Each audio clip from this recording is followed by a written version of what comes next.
Ang pag-uusapan natin ngayon ay sasagutin ko lang yung sinabi ni Wala Lang. Ang sabi niya ay, hindi pa yata nakatikim daw ako ng dila doon sa butas ng aking likuran. Kasi nga po ang sabi ko daw ay mainit, samantalang siya daw ay malamig yung naramdaman. So sasagutin natin yan. Ano nga ba ang sagot ko para dyan? Interesado ka bang malaman kung ano ang sagot? Please keep on watching para bago yan.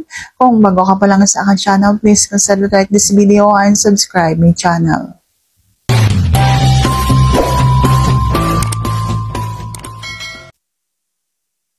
Unang-una sa lahat, hindi po ako nagsasabi dito sa inyo kapag hindi ko pa nararanasan.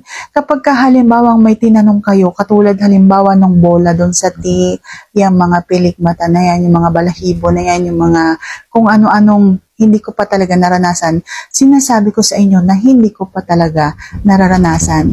Kaya kapag halimbawa may sinabi ako na ganito, masarap yung naramdaman ko, ganyan, mainit, ganyan, totoo pong naranasan ko na yan. Kaya yung sinasabi ko sa inyong nadaanan ng dila yung aking butas doon sa likuran at naramdaman kong mainit, nakakiliti, malambot yung dila kasi yan po ay totoo. Masarap po yung naramdaman ko ng panahon na yun.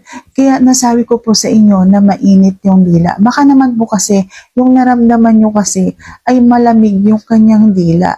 Masarap po kapag halimbawang mainit ang dila nang kumakain sa'yo. So, sana nasagot ko yung sinasabi mo. And if you like this video, please consider to like this video and subscribe my channel. Thank you for watching and see you on my next vlog.